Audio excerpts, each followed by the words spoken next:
When you hear the phrase, nuclear Armageddon, the first word that pops into your head should be friendship. The apocalypse offers opportunities to bond with people you never knew existed, and creatures you wish didn't. Unfortunately, not all friends out in the wasteland are built to last, but with the power of mods, we can resurrect our fallen friends and force them to accompany us on our journey until time itself reaches its natural conclusion. Can you beat Fallout 4 as a Necromancer?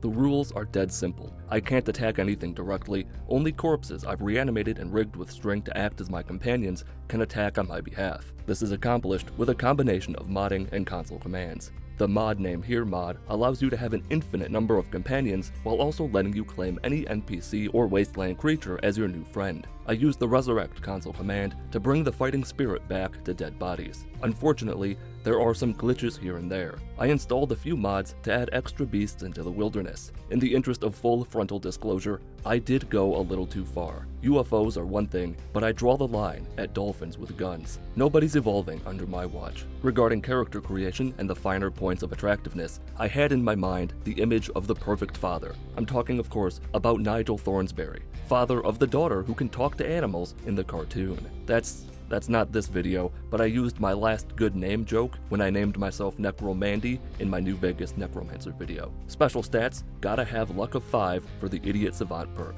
Intelligence all the way down complements that perk by increasing the likelihood of getting 3 times XP anytime XP is rewarded. No tricks to gain XP, no magic to power level myself. I'm not a magician, I'm a circus.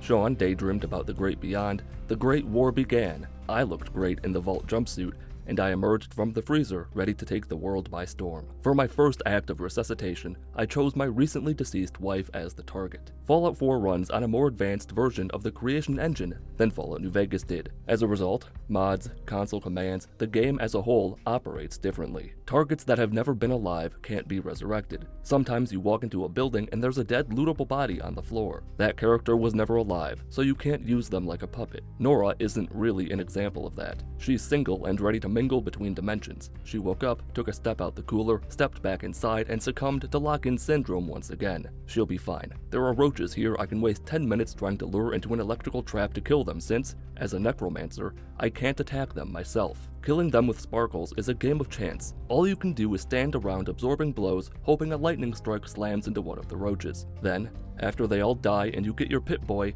you go back to claim your prize and they've all despawned because this is a Bethesda game. The void ate my babies. Outside, I ran straight towards the sanctuary knowing a family of flies had moved into a once good neighborhood. I had a real-life fly buzzing around in my mouth, bumping into teeth and stuff. Watch part 9 of my Halo 2 Let's Play from June 2014 if you want to hear that story. Codsworth killed one of the flies, I brought the fly back, claimed him for my own, and he was immediately cut down by his brothers. He was in the prime of his life. I couldn't believe my eyes, and they couldn't believe my brain. Chickens are among the modded creatures added by my ever-increasing desire for companionship. With no way to attack to instigate a fight, or a command and control interface to order all followers to attack a target at once, I stuck a gun in the chicken's pocket, then stole it back to piss it off. The coward ran off.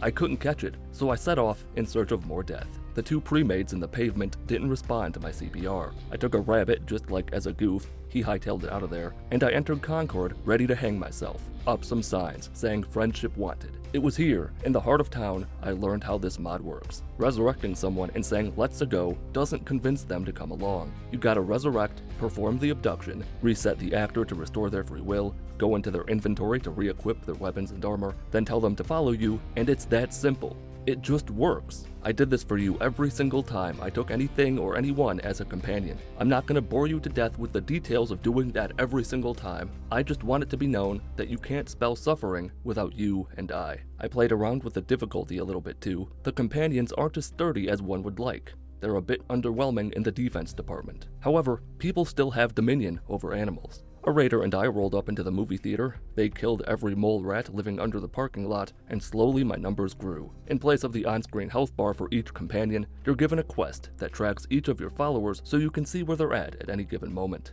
You can highlight them too, but that's not much of a boon for me what with my advanced eyesight and whatnot. I adopted a puppy, and moments later, my favorite mole rats lost their lives to a rogue laser drone that I can't bring back from the dead. robots aren't alive. Distraught, filled with anguish over the death of my babies, I ran into the hills and found a settler with more dead mole rats than you could count with both hands. 1. Who would do such a thing? And 2. What a great opportunity for me. Now, having amassed a small army's worth of rodents and annoying insects, I found those dolphins I was talking about earlier. They have laser guns. That doesn't make any sense. They traumatized me so good, I just avoided the lake like it was liquid death. Surprisingly, no feral ghouls came out to play in the cemetery. A pair of loser drones showed up to make life more difficult. Can't go around the lake without running into the dolphins. Can't go the other way without being killed by the rich kid toys. The only way out was through the remains of the highway system. No enemies to be found. The sole obstacle was a bridge. Any funny business from anyone would send them plummeting down to the ground. Predictably, I underestimated them. They made it across the bridge like it wasn't even there. At the end of the road,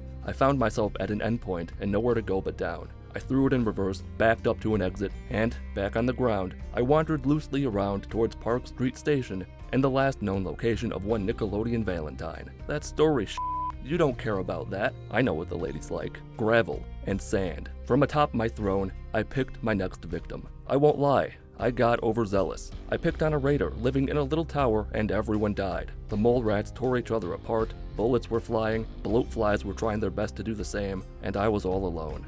Despite the abnormal creatures I'd seen wandering about, the bipedal crabs caught me off guard. It was downright startling.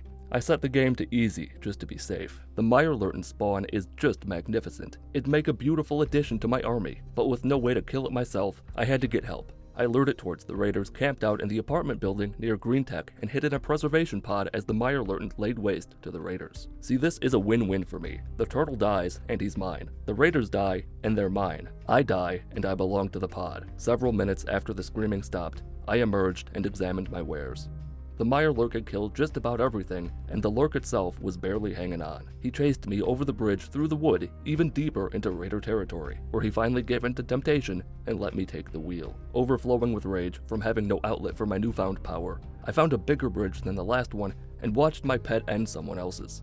As he scuttled about, I took a raider couple for myself, named their little dog Willie because he's mine too, and Paul loves his little Willie, and a Yao Guai made mincemeat out of fish meat. Creatures with a skull where their name tag should be are notorious for their cruelty towards animals. The mutated bear fought off the followers, while the companions retreated to the bookstore to rethink their strategy. If this video is a shoe, here comes the pebble. I'm a necromancer. I have control over those who are dead. Feral ghouls are basically dead. I can take them over without killing them first. It was almost out of necessity. The challenge wasn't working in the same way it was in the last one. Resurrected companions weren't lasting as long as I would have liked, and making them essential would be overkill. We weren't having fun yet. I didn't immediately start abducting the ferals against their will. I had things to do, forgot to stop recording the screen and let that run for like 30 hours. Now able to control the dead like they're my children, I returned to that raider who killed my mice earlier. He joined the party, and for a third time today, I had a new family to torment. A dead guy, the moles, a scavenger, and a Mr. Servitude, all under one roof. Next stop, I still want to party with the dead people, and no place has more death than the police station. Not all creatures are compatible with the Any Want a Companion mod. The mod author included a failsafe to keep people like me from turning their key and ending it all. There's a hierarchy to the AI packages, and the mod can't control some of them. You can color outside the lines if you want, but you can't move the lines. Some ghouls, some raiders, some super mutants, lots of creatures can't be companions due to AI limitations. In most of those scenarios, I either killed the resurrected creature or erased them to the chalk zone. The majority of beings, though, are free for the taking. My army of the dead was nearing double digits when this guy without a head took off down the road. I followed him down the alley, but it was a trap. He used my love of the undead against me. The Trojan horse led me right into a minefield, which cost me more lives than I care to talk about. What I now lacked in numbers, my boys made up for in ferocity. In fact, they were kinda careless. A car blew up as a result of their negligence, and I wasn't about to let me feel bad about it. The big J on the cross had my back. We were at the USS Shipwreck, waging war against your favorite 6-letter R words. Among them is a raider in power armor. Such a man would improve morale tenfold.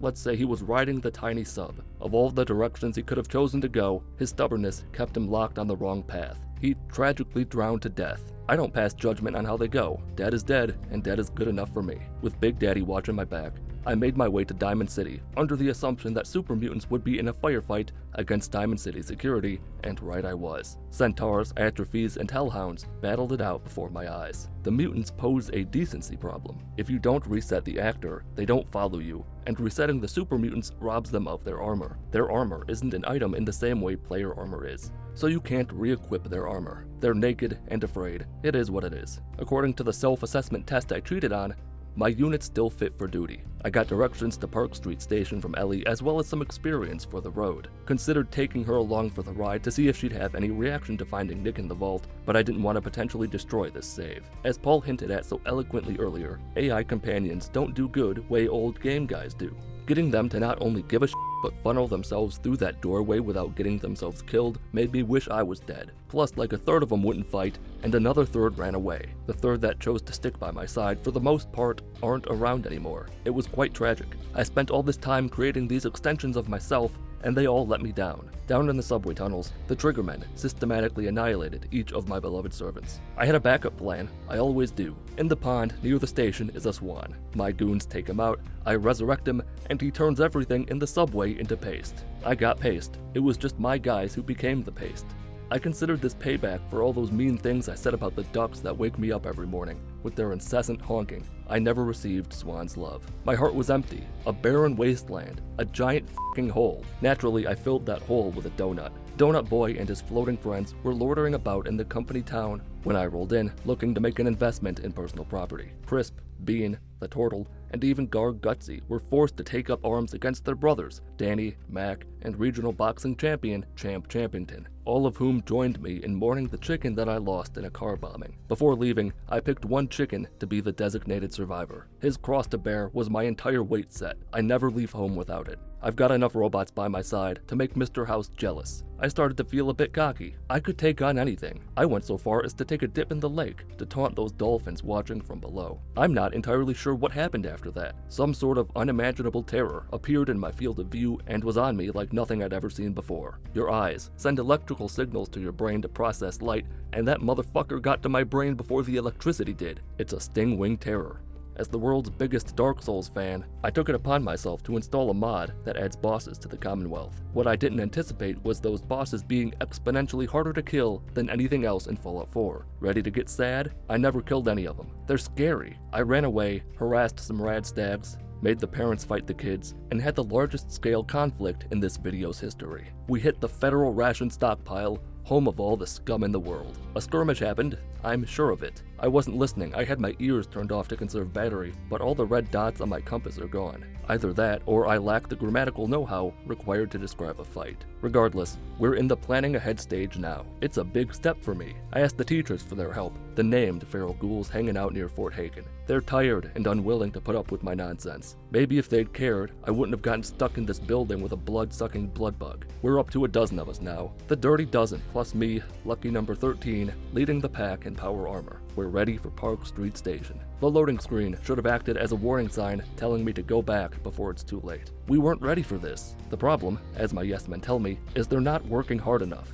My companions are not doing enough damage and are dying too quick. They need my help. I happen to have a red-stained baseball bat on me. Look at just about any necromancer ever, and they've got more tools on their belt than just the electric paddles. They've got a scythe or a wand or a baton or a stick or a slightly bigger stick. I'll have a dislike comment in the comments you can like if you want to dislike the video. The stick acts as a wind sail on the boat that is this challenge, and as he who sucks wind for a living once said, follow the wind wherever it leads. For the wind, it do not lie. Being able to attack enemies now means I can kill them myself to add them to my army without one of my companions taking damage during the exchange. I didn't outright murder many creatures, it was more about setting them up to die. I'd really hoped to take Kyle of accused of being a synth in Diamond City fame with me, but the twinkle in his eye told me he should stay put. I wasn't in Diamond City for anything important, just medicine. I was going back to hell. I've long since lost track of how many times I've tried the Park Street Station raid. This time I've got offense on my side, and, more importantly, this is where the real game begins. At the very least,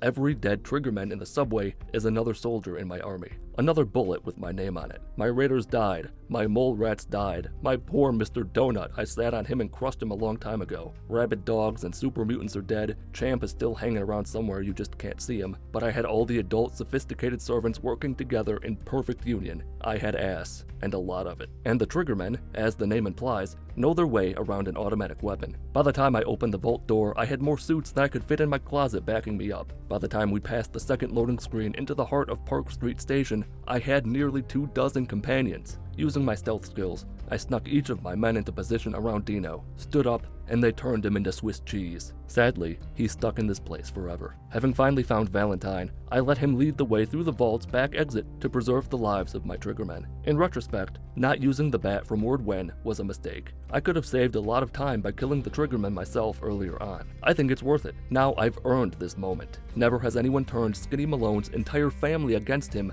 and brought that family to end his life. I should point out that I'm not a violent man. I would have happily let Skinny Britches and Darla escape with their lives, but Darla has my son. For that, violence is the answer. I spat in her face, ran into the crowd, and watched them mow her down like so many lawnmowers, running her over and over again. Then, of course, I invited her and Skinny to join me. She saw the light. The reds and blues are on the same side. Now let's find Sean. I regret to inform you that one of my triggermen OD'd while we were traveling back to Diamond City. That's not a joke.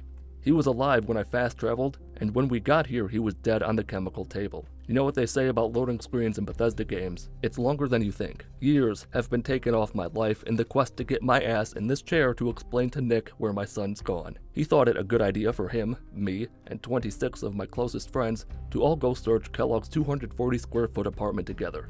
The stress of being in a confined space was too much for one of my men to handle. That guy down there is dead. Dogmeat, loyal companion and friendly face, has, under my tutelage, become a full boy. There's a change race command that I used one single time to turn Dogmeat into Dogboy. And with that, we're entering Fort Hagen. Yeah, so there are a couple turrets high up on that building. It takes a minute to get to them with my bat, and they're firing non-stop into my crowd of people, causing incalculable amounts of damage to our collective optimism. I ran through the fire into the stronghold. Inside, we were spread thin. About 5 of us were on the main floor. Everyone else was on their own, contending with the Institute synths scattered throughout Fort Hagen. I can't begin to tell you how underprepared I was for the synthetic people. Most of the triggermen from Vault 1 whatever were giving it their best. Most of them didn't make it out of the fort. It was Kellogg's safe space for a good reason. I reloaded a save and got out of there. I needed more power. I needed more wood. I needed fences. Fence World granted me a couple levels for my character. I took another rank of toughness, cap collector to improve vendor stock, big leagues 1 and 2 to make me 40% more powerful with melee damage. I'll need forces more powerful than I can handle to kill Kellogg, including armaments from the merchants in Diamond City Market. This is akin to all the side characters giving the main character a pep talk right before the final battle. Don't forget about those UFOs I mentioned. We're still going to space, but for now, there's a lizard in Concord that needs to be beat to death. The triggermen cleared out the Museum of Freedom for Preston, I snagged the power armor, lured the Deathclaw from his hole, and let the war break out. Triggermen fighting the raiders, and a Deathclaw arrives to kill everybody. It's a fairy tale ending to this story. Almost. Deathclaws are locked. Other hindrances were upsetting. This just made me mad. Kellogg's f***ed now. I'm going to the big green sea, and I'm not coming out until I glow in the dark. A few miles south of No Man's Land, I saw him. A super mutant behemoth bitch slapping a Deathclaw. It's that big brain at work. Speak softly and carry a big stick, or better yet, don't talk at all, rip a fire hydrant out of the earth, and smash lizards with it until your heart gives out. Now he's all mine. A super mutant behemoth is mine to control. I don't know where I went wrong. I did everything by the book, and then star of the new hit Pokemon game Arceus, ancient Pokemon god, sensed trouble in his forest. He killed my Nicolas Cage and double-domed me to death. At nearly full health, it got an instant animated kill blow on me. This place is for the birds. Me, a Cazador, Mr. Cage, and this mosquito are getting the f*** out of here. I hope you're ready for everything to get weird. As I fled from the white god of the forest, I ran into a trio of cosmic squid sailors, and they're everything I've ever wanted in a pet. Just look at them. The shape, the form, the function, the sturdy base.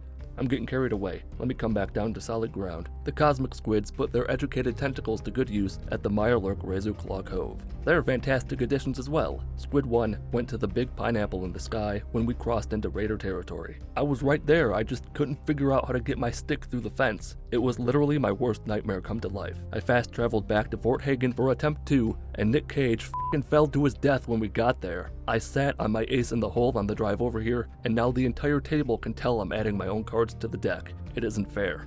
Here I decided that regulation wasteland creatures aren't resilient enough to stand up for what I've got in store for them. Where, oh where, are the super powerful monsters? Nuka-World, the DLC for level 30 characters, aka characters 20 levels higher than me. I'll sacrifice my entire armada for a handful of bad motherfuckers and not wipe the floor. I'll rip the f***ing floorboards out and use them as a splint in my leg when I inevitably suffer some horrific injury in Nuka-World, because just getting there is a victory. I stuck to the very west edge of the map to avoid any settlements or enemy spawns on the way to the Nuka-World entrance. It's guarded by a high-level assaultron, a legendary gunner with a name, and a bunch more gunners. Holy shit. Look at that thing. I thought that was like a tent or something. Mesmerizing doesn't do it justice. Starstruck is a better word.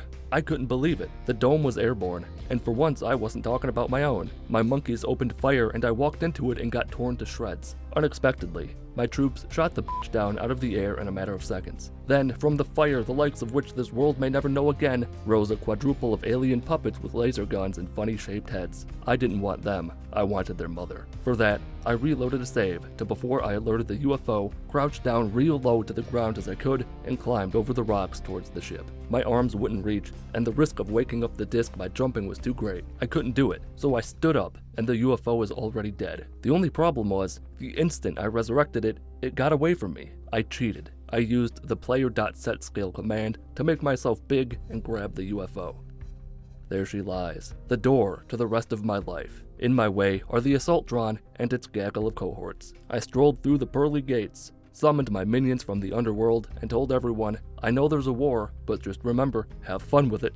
The assaultron with the spooky skull in its name turned out to be a thorn in my side the size of Delaware, and I was unaware that the gunners guarding the entrance would have a flying saucer of their own. All of my everything else never stood a chance. My UFO was supposed to rain down death from above, distracting the enemies with a dazzling light show, while the aliens and cosmic squids slapped the gunners into my awaiting loving arms. The best laid plans of Rat and Tui often go kablooey, and as the owner of the Ratatouille X Mitten Squad Discord fan club, I should have known it would cost many arms and many legs to get through the baffle gates and into the Nuka-World transit station. The prizes waiting for me in this veritable heaven are more than worth the price of admission.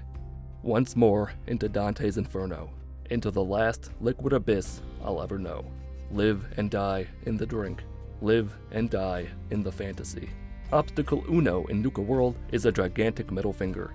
To get out into the wilderness and tame the beast therein, you must survive the gauntlet, a series of traps, tricks, minefields, explosive gas, and automated turrets designed to kill just about everything because the power to the rail car's been shut off and the elevator doesn't work. I've survived worse, but my mates couldn't survive the ordeal.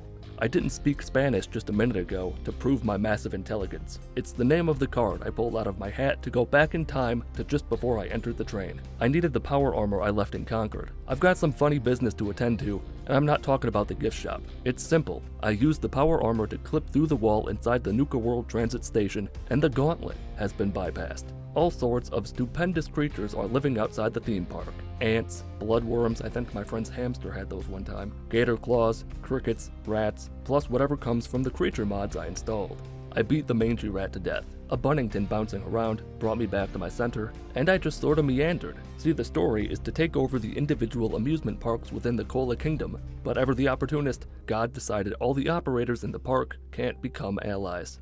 Not the named NPCs either. I've got the blood of Moses flowing through my veins. This I've known since my pastor dunked me in the water all those years ago. And like Moses, I'll just round up all the f***ing animals myself. Now I said animals, but I assumed I meant actual animals, not filthy, vile scum communistrons. Better dead than red, being dead's too good for them. The fact that they're just guys in costumes means nothing to me. Lady Justice doesn't see so good anymore. But God bless her, she still doles out punishments like she knows what's going on. Just look at all this justice. All these bird cages ought to tell the government we're sick of their shit.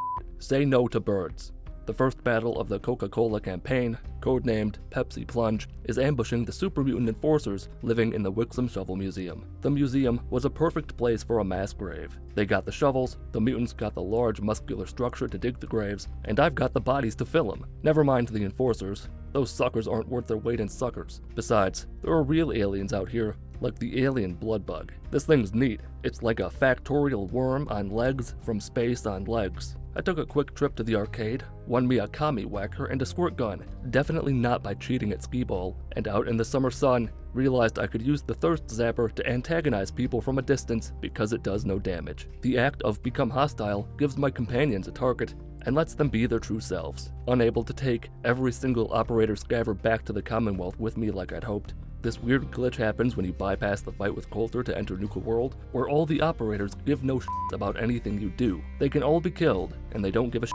They're locked. I'm a grizzled street tough, and even I'm shaking my head at the senseless waste. It's rewind time. I want my family back. We're going west, to greener pastures where the fields are dead. The corn hasn't grown since communists moved in next door. With them added to the squad, I took that big a ways back, and forgot that I still needed a way back home. There's no strangeness I can call on to bring me back. The robotic communists aided me in slaying this giant Mirelurk and its kin, and with that, it's time to go. Outside of Deathclaws who've already proved immune to my persuasion techniques, who else could we possibly get? Let's go home. Power's still off for the train. Huh, that's an issue. Let's go kill somebody. His name's Coulter. He's the monster waiting at the end of the gauntlet. I can't go through that place in full, but I can cheat by clipping through the introductory sequence with my power armor. On the way back to the station to deploy my plan, I played God by setting the clock forward. Boy, my guys really didn't like that. Calamity struck someone's heart like a bolt of lightning spat down from heaven and sparked a civil war amongst my army. The cricket battled the communists. The neo-humanities got torn apart by the Mirelurks. The UFO is about 50 levels too high and refuses to take orders from me. The rabbits got caught up in the crossfire, and I decided to let this reach its natural conclusion. I blocked the way onto the bus with my power armor and let them all fight to the death to determine who is the true companion. In a shocking twist, it was the cricket who survived. After finding the fence and passing into the heart of the gauntlet, I grit my teeth and let the plowing commence. I won't waste your time on the gauntlet. I made it through the majority of it before finding myself outside. If you run straight to this area with power armor, you can clip your way almost right to the Coulter fight. Then you just douse him in fluid, give him the stick, and now Paul is overboss, but my family. Shannon is still out there, wondering when I'm gonna find him. Well, I'm not. Perhaps I'll come back to this challenge one day, but that's not today. I won't leave you in complete darkness. Do you remember the Fork Barbarian? He's gonna have a friend soon. And I've seen the ultrasound. His little nuclear football is gonna make a lot of grown men very happy.